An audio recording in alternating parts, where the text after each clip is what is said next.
Welcome into the Ashes to Awakening podcast with your host, Christian Huskins. I'm super excited to have you here today. But before we go into today's episode, I just want to pause and bring an announcement forward. And that is, I am now accepting applications for my one-on-one coaching program. If you have been someone that's done the work, you've listened to all these podcasts, you've done the journaling, you've gone to therapy, you've read every book, trying to manifest, and still you feel stuck. Maybe you keep ending up in the same relationships, different people, different names. Yet the energy, the behaviors, and the patterns are all the same, even though you swore next time would be different. Maybe you know exactly why you do what you do, yet you have the inability to insert the pause, to change the behavior. Maybe you're exhausted from being the strong one, the fixer, the one who holds it all together for everyone else, pouring into everybody while no one is pouring into you. And you're certainly not taking the time to pour into yourself. All the while, feeling like you're falling apart silently on the inside. Maybe you've shrunk down who you are so many times to keep the peace, to be accepted, that when you look in the mirror, you don't even know who you are anymore. I want you to know that I hear you, I see you, and I understand you.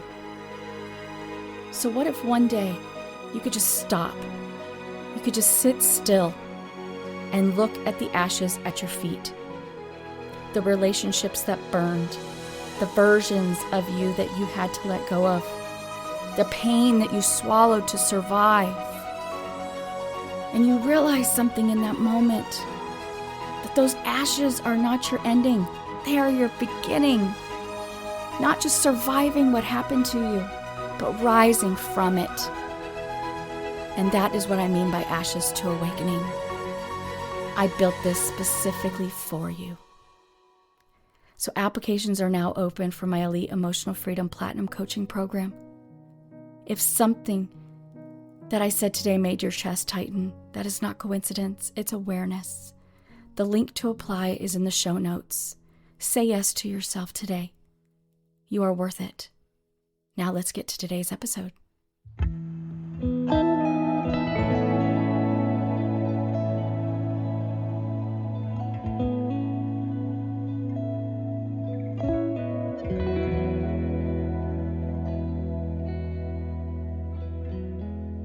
Welcome to Ashes to Awakening podcast with your host, Christian Huskins.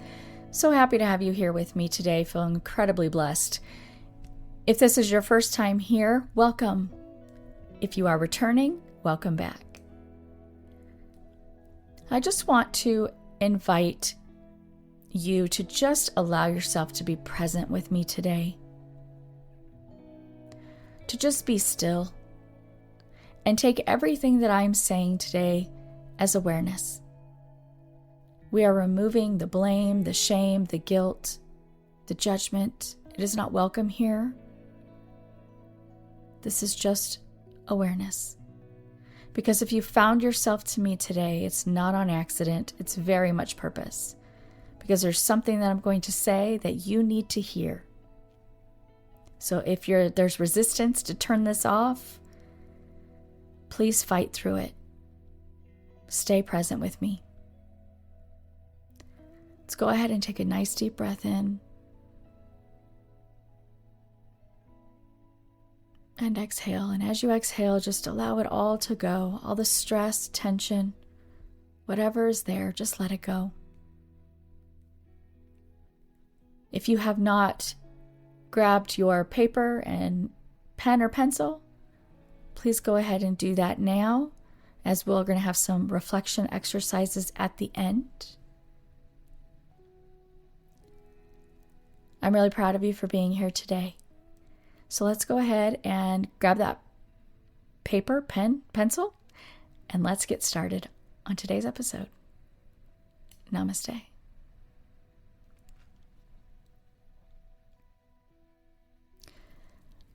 Okay, so before we get into the lesson today, I want to just pause and say, if you did reach for the pen, paper, pencil, you did your reflection questions last episode, I'm really, really incredibly, genuinely proud of you.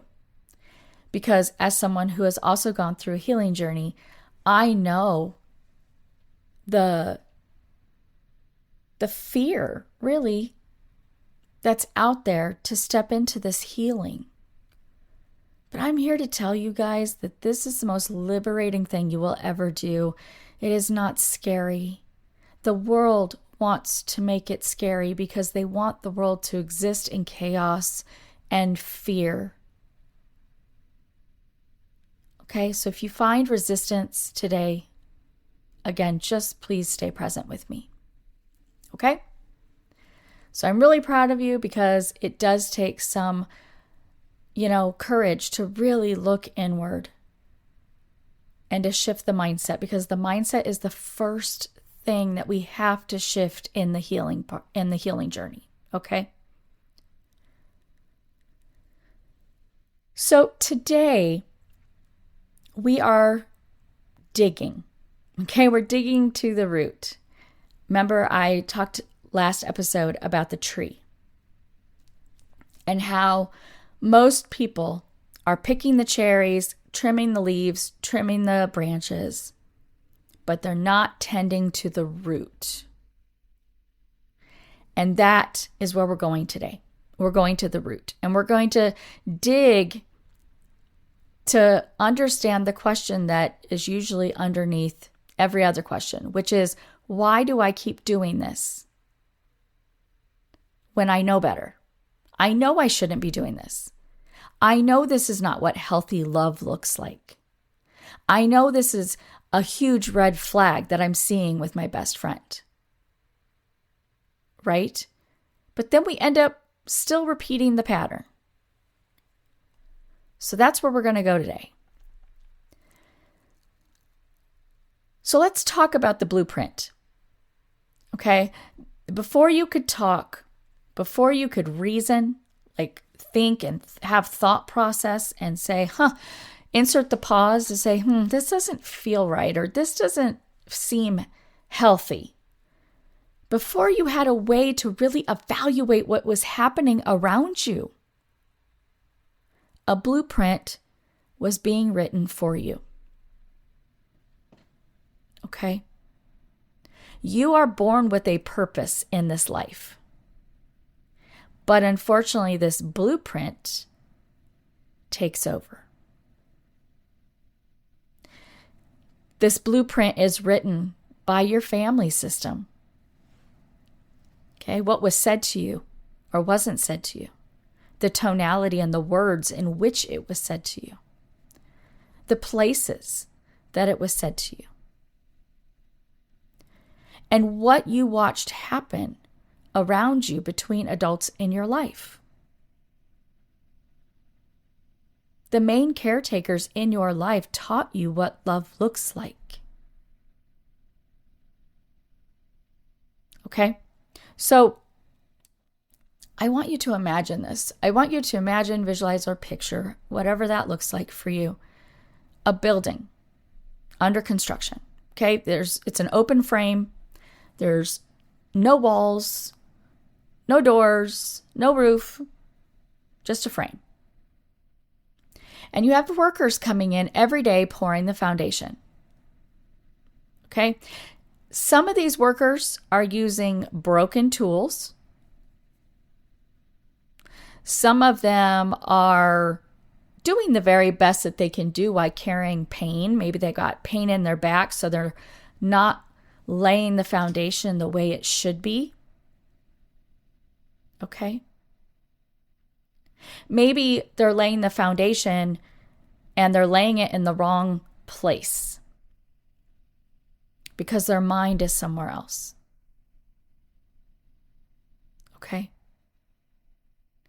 Now we go and walk into this building with a cracked foundation, wondering why everything keeps shaking, why everything seems off balance.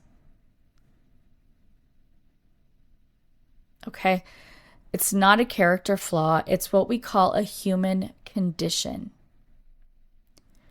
And I want to really create a huge distinction here. And that is changing the mindset to say,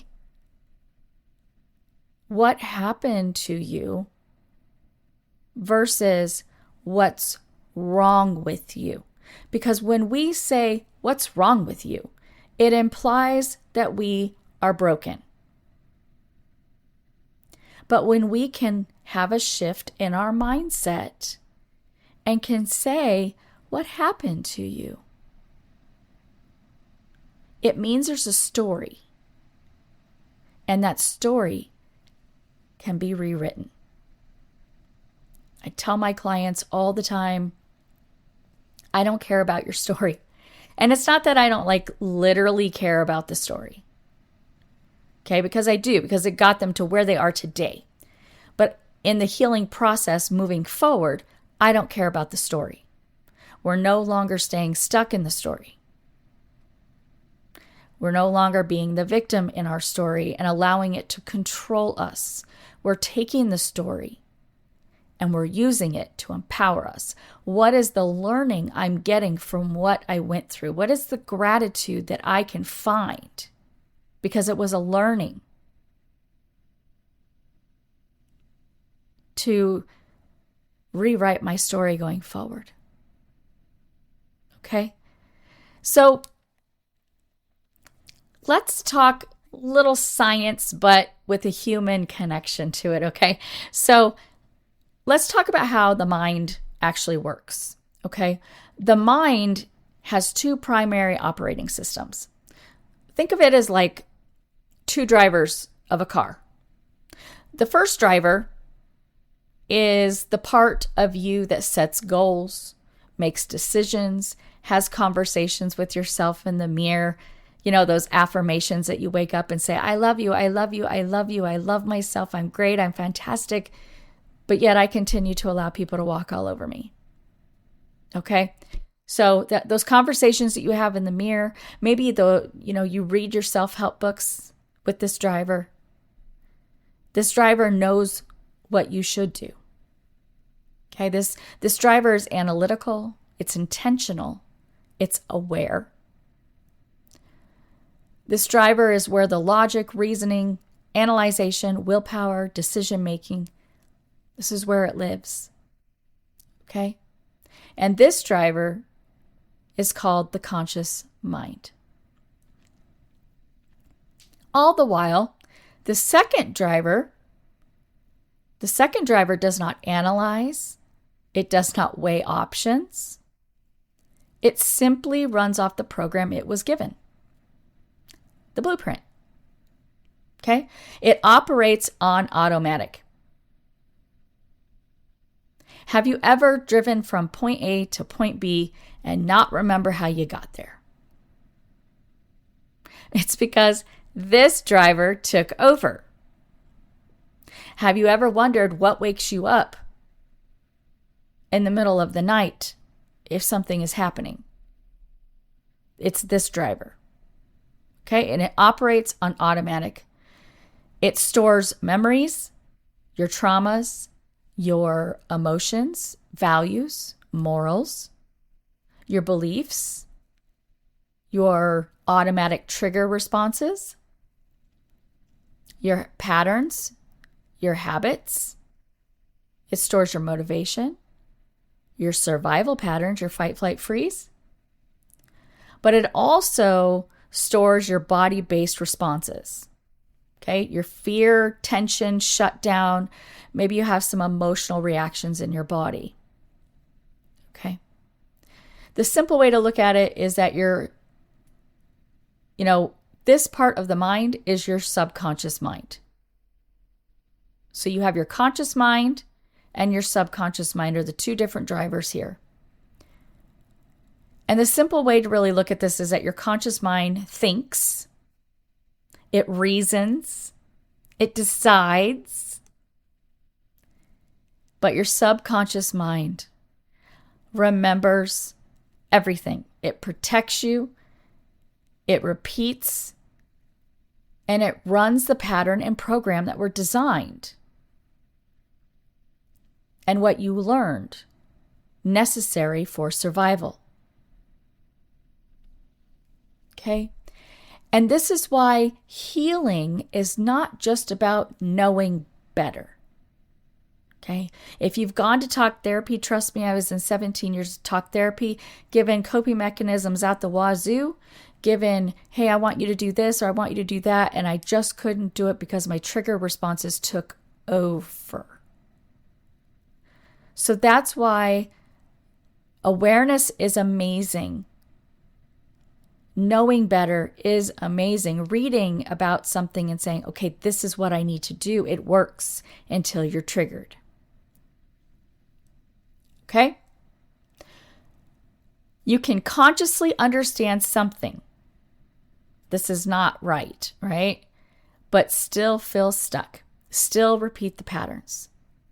Because unfortunately, your subconscious mind has not learned that it is safe to respond differently. If you got bit by a dog at 2 years old, you're going to probably have a natural fear about dogs. You may be 40 years old and still afraid of dogs. And you're thinking to yourself, why am I afraid of this? Like, I got bit when I was 2, but I'm 40. Right? But it's because the subconscious remembers everything. And so this subconscious mind tries to keep you safe. But in reality, it's keeping you stuck. You can consciously understand something and still feel stuck. Okay? Because the subconscious mind has not yet learned that it is safe to respond in a different way. Okay? So the biggest part that I want you guys to understand that nobody talks about is that your conscious mind runs 12% of your mind power. All the while, your subconscious mind runs approximately 88% of your behavior. Okay? 88%. That means the version of you that is consciously choosing, consciously deciding, consciously trying, that version of you is only being driven by 12% of what you actually do. Have you ever heard like that phrase, like words are one thing, but actions are another? Well, here you go. Words are your conscious mind. Your actions are your subconscious. Okay? Consciously, we may really try to do better or different. But the 88% is the powerhouse, and it's running the show. It's running off of programs that it downloaded in childhood. The ones, those programs that say we have to, love is chaos. Okay? Love is pain. I have to earn my place. I can't be too much or I'll be abandoned. I have to stay small. I can't take too much space up to feel safe. Okay? These are programs. And that is why you can know something and still not change it.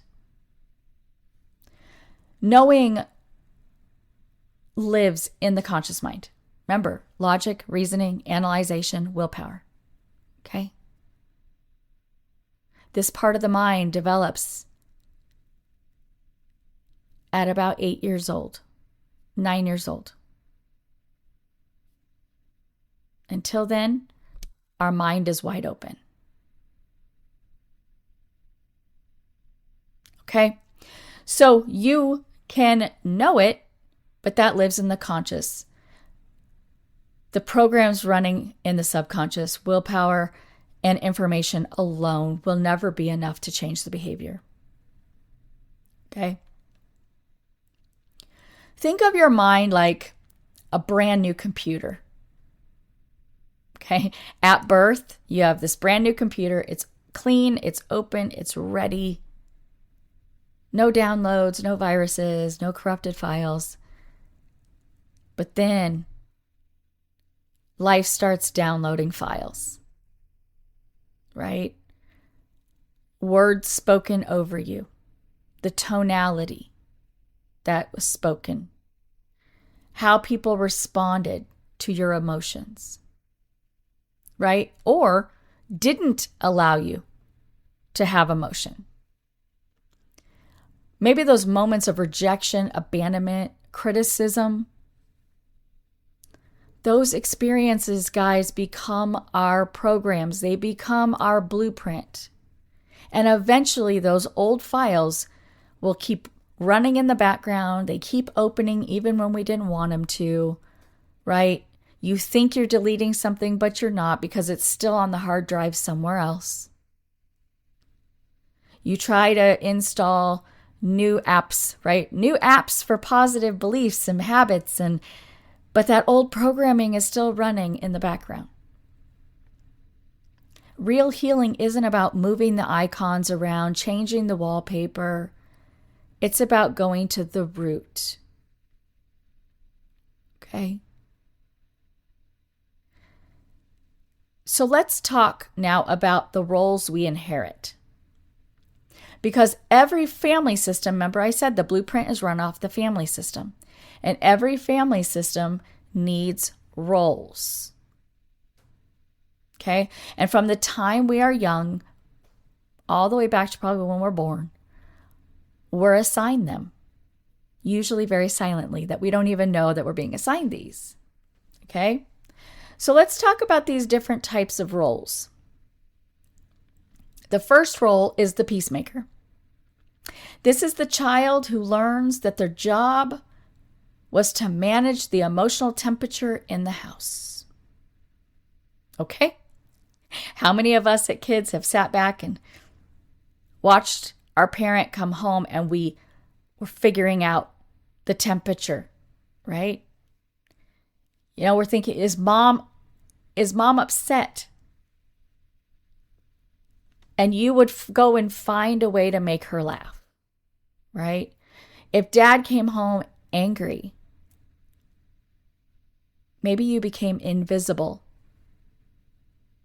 or redirected, or maybe you performed, right? You became a reader of the room before you ever learned how to read books. You probably are someone who struggles to let conflict just exist without having to rush to fix it. Okay? You are likely to apologize even when you've done nothing wrong.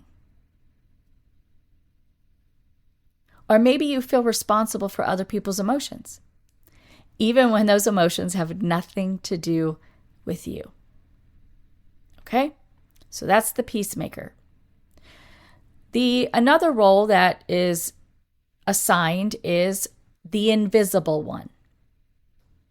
Okay? And this child learned that the safest thing was to not need anything. Maybe there was chaos in the house and your needs might have felt like a burden. Okay? Maybe there's fighting, but you needed something, but you felt, oh gosh, I probably shouldn't ask this because they're upset, right? So your needs became and felt like a burden.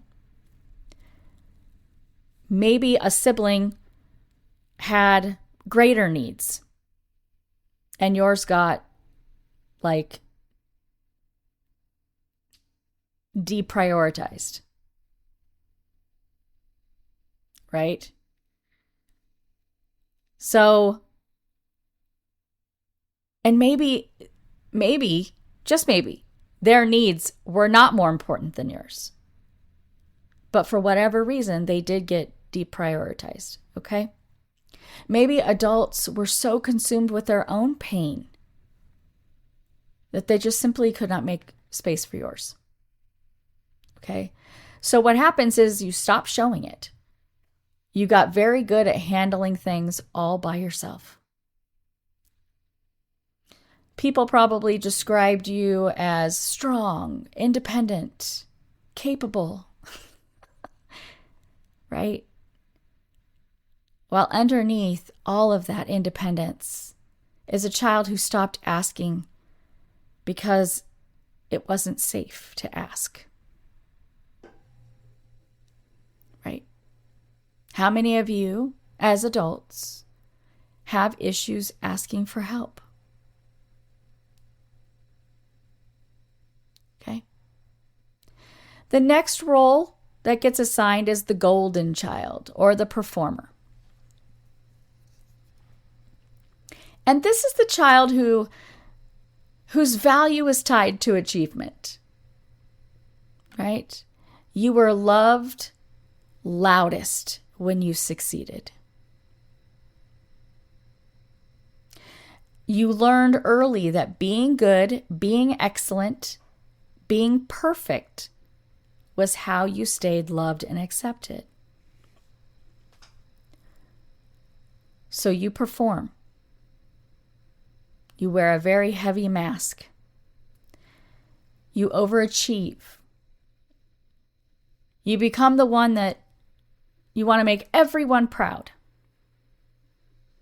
And now as an adult, you struggle to rest. You struggle to receive love without earning it. Like, I didn't earn this. Why are you loving me this way? Deep down, you're able to give and receive love. Okay? And somewhere deep down, you are terrified that if you stop performing, the love would stop too. Okay? And as an adult, I'll tell you, in this role, you look at yourself and you don't really know who you are, because you have put on a mask and showed up exactly how you thought everyone needed you to show up. This is why dating sites are so funny to me, because you have two people that are filling out questions and they're answering them not truly for who they are, but how do I need to show up for this person to accept me? How do I need to show up for this person to like me? How do I need to exist for them to see me and want to pick me off of this dating site? Right?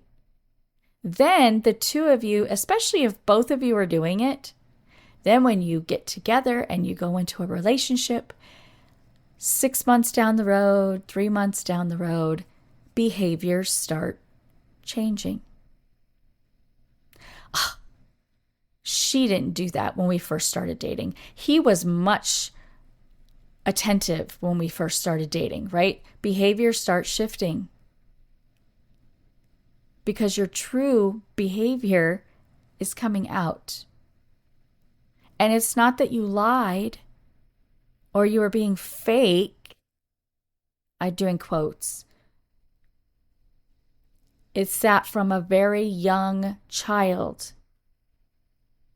you learned that you had to perform. And if you stop performing and just exist, the love would stop too. Okay? The caretaker is the next role. And this is the child who took care of all the adults. How many of you out there were 7 years old, but you were the adult of the house? Right? How many of us latchkey kids out there, right? So you had to be the adult. Maybe the parent struggled with some type of addiction, a true severe mental health issue, emotional instability, and you became the one that had to hold it all together. You made sure dinner happened. You monitored moods, right? You were more of the parent than the child.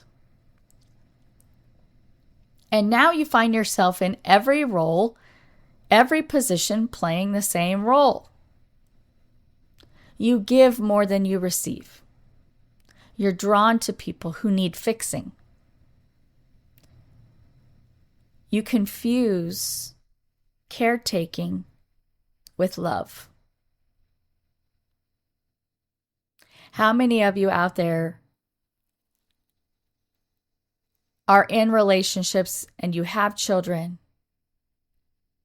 and you don't even know how to be a kid?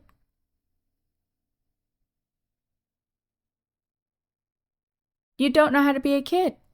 And I'll be straight with you. This was one of my own realizations. Like, this was my role as a child. And even still to this day, I'm still trying to figure out how to be a child so that I can, do things with my kids. Because it's like my husband will say, let's go do cornhole or tag or whatever. And I'm like, I'll go make dinner. I'll go clean the bathroom. And it's not because I don't want to hang out with them. I just don't identify with childhood behavior because I never had that role as a child. I was the parent. Okay?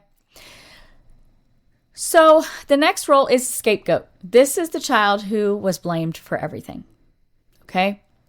You were told by words and actions that you were a problem. Everything about you was a problem. You carried the family's shame. This tends to kind of show up sometimes with the oldest child. Okay? Maybe, and I experienced this in my childhood too, because I was the oldest. And if my brother didn't do his chores, I got grounded. My brother was the golden child. I was the black sheep.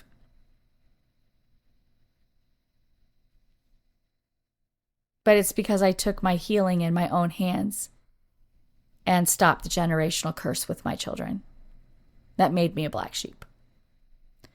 Anytime, I remember when my husband and I got married and my parents were over, for the wedding rehearsal dinner. And it was like every new person that my parents were around, they just had to tell them how much of a mess up I was as a child. And had gone through my healing journey, I was able to nip it in the butt. But they tried. And I very much had some boundaries. So you were blamed for everything. Even if it was like something that your parent did, they blamed you. I did this because you are this. Right? So maybe you act out. Because often acting out was the only way that you were seen. Check in with yourself if you have children. How many times have you given positive attention for negative behavior? Negative behavior equals consequence. And the consequence has to be far greater than the behavior. So just check in. It's not a blame, it's not a shame, it's not a judgment. It's awareness. Your kids don't cause you to do anything. Okay? So, if you find your children acting out all the time, check in with yourself with what you're doing with that behavior. Are you giving them positive attention? Okay? This child then grows up and believing at the core that they were too much. Or that something was fundamentally wrong with them, like they're just a mess up, right? And you'll find that they spend their life shrinking to try to prove otherwise. Okay? Or they push people away before they can get rejected again. Or they go into life as an adult with bad behavior. Because more than likely, they're going to attract a partner that gives them the same type of behavior back that they received in childhood. Okay? So just let that sit for a minute. Like I said, I knew some of this was going to be heavy today, but you need to hear it. So which one landed, right? It's okay that you saw yourself in maybe multiple things.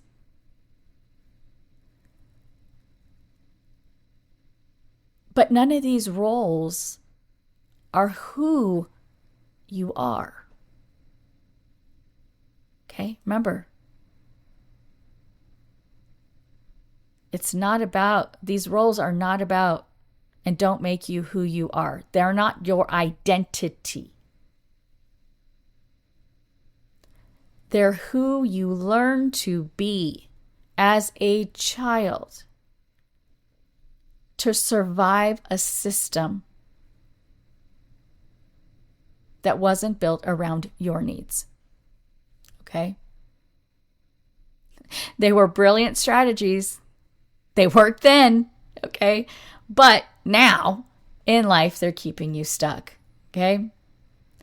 The problem is, guys, that you're no longer in that environment. But the role is still running in the background. Remember the computer? It's still running in the background. It's still running your life. And if we're going to go even just a step deeper here into this, it goes deeper than just your story. Because your parent learned how to parent from their parent. And their parent learned from theirs, and so on and so on.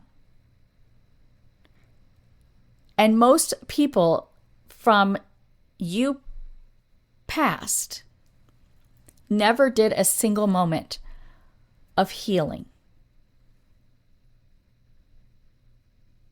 Okay, they just survived. And if they did step into healing, it was on a conscious level,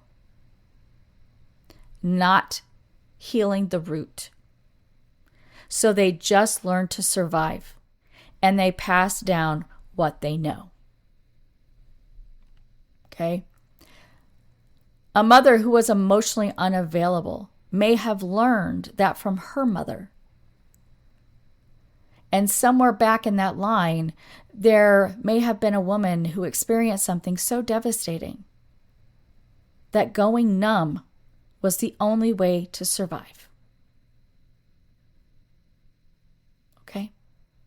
And she, not intentionally, passed that numbness on as the only version of love that she had available to give.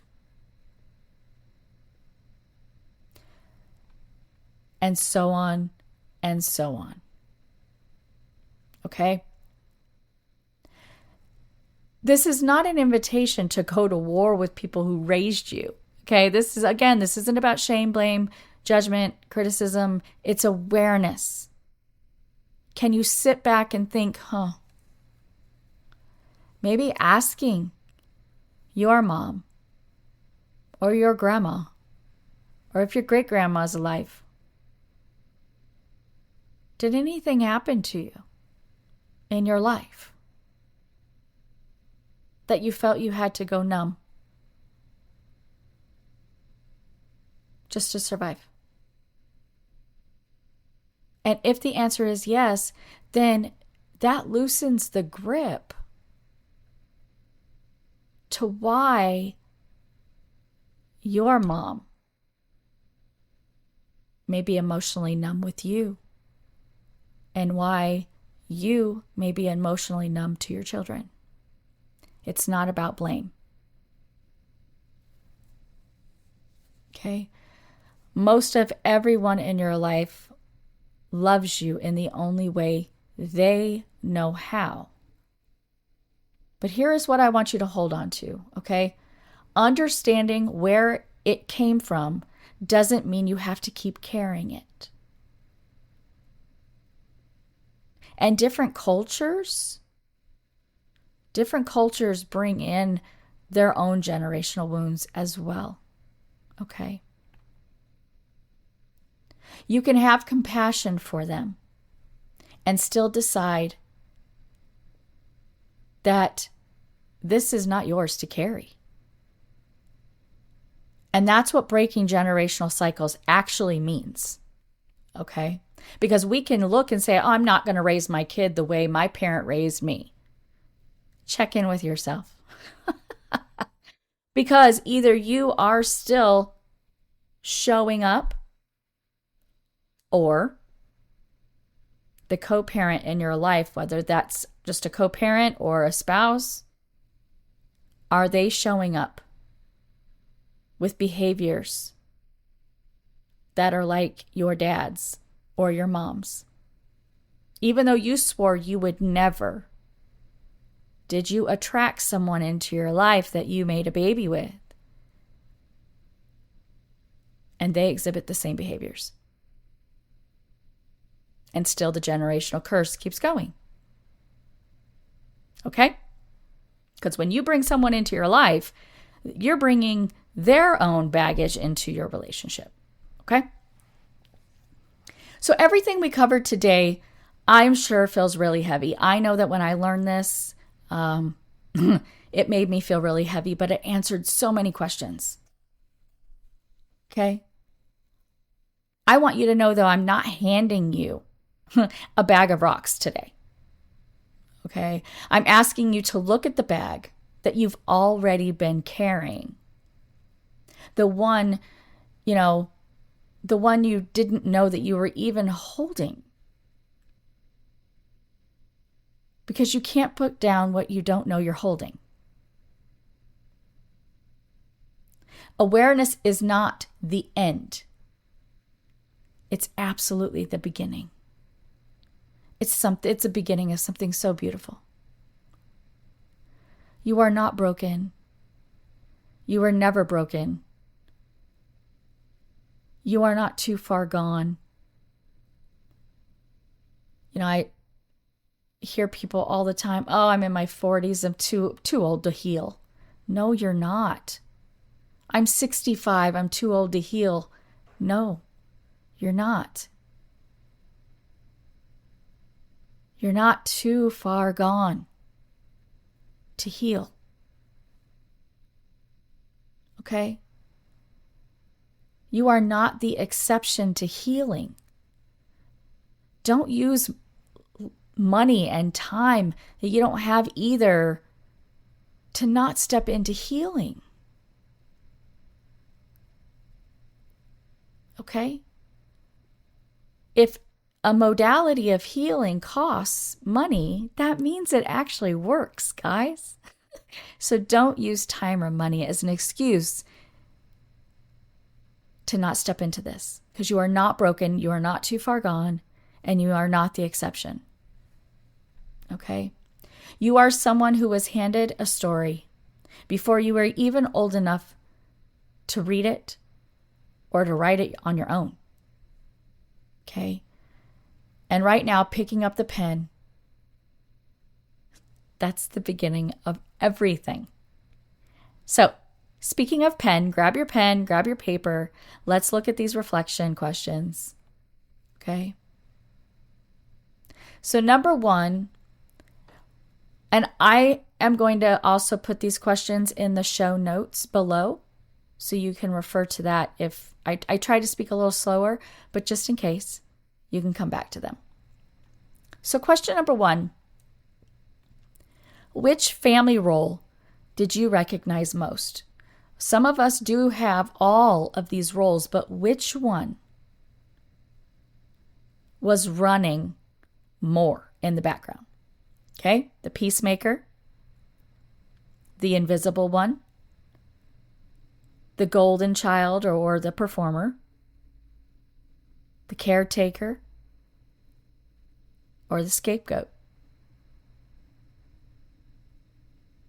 Which one was playing so heavily in the background in your childhood? And where do you still play that role today? Okay. Which family role did you recognize most was running in the background in your childhood? Peacemaker, invisible one, performer, caretaker, scapegoat. And where do you still play that role in your life today? Okay. Number 2, think of a pattern that keeps repeating. This is a fun one. Can you trace it back to something you witnessed or experienced growing up? And if you can't, that's okay. We're not here to bring it up. Okay, this is just for awareness. If you can remember, what is it? So think of a pattern that keeps repeating today. Can you trace it back to something that you witnessed, experienced growing up? Such as, let me use an example here. Maybe you are someone who lies, isn't completely honest, tells those little white lies, sneaky, even though you're not trying to be deceitful, you're not 100% vulnerable and honest. Okay? Can you look back at your childhood? For instance, maybe you have parents that are divorced. And your mom told you, we're going to go do this on mom's time, but don't tell dad. Because dad will be upset. So this will be our secret. And then when you're with dad, you have to hide the secret. But then dad takes you to go do something and says, don't tell mom we did this. Mom will get really mad if she knows that we did this. Please do not say, don't say anything. You're getting it on both sides. So now as an adult, you're not 100% honest. You may find yourself lying, not being 100% truthful, maybe being secretive. This behavior developed in childhood. And unfortunately, it developed by your parents. Okay? It's not blame, it's not shame, it's awareness. So if you are in a co-parenting relationship, please be very mindful of what you tell your children. Okay? So think back, is there a pattern that's running? Can you trace it back? And if you can't, that's okay. And the last one is if the wound you've been carrying was handed to you, not originally yours, what does that change about how you see yourself? Okay? If the wound that you've been carrying was handed to you, it was not originally yours, what does that change about how you see yourself today? Okay? And some of these are deeper. So if you can't understand it, you can't process it, it's okay. Highlight it. And then we'll come back to it. Okay? And another one you can add, this is a kind of a bonus one, but what was one unspoken rule in your childhood and in your home about needing things? If you needed something, were you expected to, suppress your emotions, or were you told to express them? Okay, how was speaking up? Were you told don't speak unless you're spoken to, or were you given the time and space to be heard? Okay, so what was the unspoken rule in your childhood home about needing things, expressing emotion, or speaking up that you're still obeying as a child? Excuse me, as an adult. Let me repeat that one more time. What was one unspoken rule in your childhood, in the home, about needing things, expressing emotion, or speaking up that you're still obeying as an adult? All right, guys. Well, that is a wrap for today's episode. And before I conclude here, I just want to sit with you and reflect. I want you to check in with yourself. Was there anything that landed with you today? Maybe something stirred in your body. Maybe it really resonated with you, made you lean in. Maybe you had the light bulb go off and that aha moment. Because if you did, just sit with it. Because that is what I call awareness. We are unable to change, heal, fix anything that we are not in awareness of. So now you do have the awareness. What are you going to do with it? Are you going to just feel it and stay stuck? Or imagine the possibilities. What would it feel like to step into that and use that awareness as the beginning to your healing journey? So I just want you to reflect on that today. Okay? So a couple of reminders that I just want to give you before I let you go. The first one is to subscribe to my podcast. The link is below in the notes. And when you do subscribe, not just follow, but subscribe, you are given access to my private community that is exclusive for my podcast subscribers. I have 3 different types and tiers of my subscription, depending on the level of support and access that you are needing and requiring. My entry level is going to be my supporter level, and that's going to be $9.99 a month. The next level up is going to be my deeper healing level. That's going to be $19.99 a month. And then my top tier is my inner circle level, and that is going to be $29.99 a month. Okay, so check those out, see if they're, what's going to work best for you, and subscribe so that you don't miss any content and extra content at that. The other thing I want to remind you of is if you've ever sat back and just wondered where Coach Christian gets all of this information that I coach or educate to, it's just not my education. It's just not my lived experience, but it's my full story.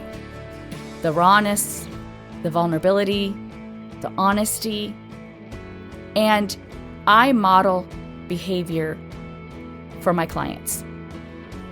And so I lead from example to show that healing is possible. So my memoir is called Ashes to Awakening, From Trauma to Transformation, How My Story Became My Purpose. You can find that on Amazon. The link is below in the show notes as well. You can obtain that on Kindle, Kindle Limited, paperback, and hardcover. And there's a lot of things in that story that I did not really want to share, but I did because I knew that there was somebody out there that needed to hear my story. It's about my childhood experiences, the programming, the trauma, all the things that I took into my adult life and how that affected my relationships in my adult life. Then I talk pretty in depth about my near-death experience that I had and how that was an awakening to my healing journey and what got me to sit here in this chair in front of you so that you can hear me and know that healing is possible. Okay, so check it out. If you're someone that resonates with people, with their story, maybe you need to hear that to not feel alone, to take a step forward, check it out. Again, the link is in the show notes below. Okay? So, are you ready? Are you ready to go all in? Are you done feeling the way that you're feeling? Are you tired of feeling stuck? Then I invite you. Again, applications are open to apply for my Elite Emotional Freedom one-on-one platinum coaching program. and it is the most powerful one-on-one container that's out there. Okay, I work with a small number of clients, and the reason for that is so that I can be present and attentive. Okay, so again, the link to apply for that is also in the show notes below. So until next time, keep rising from the ashes. I believe in you. See you next time.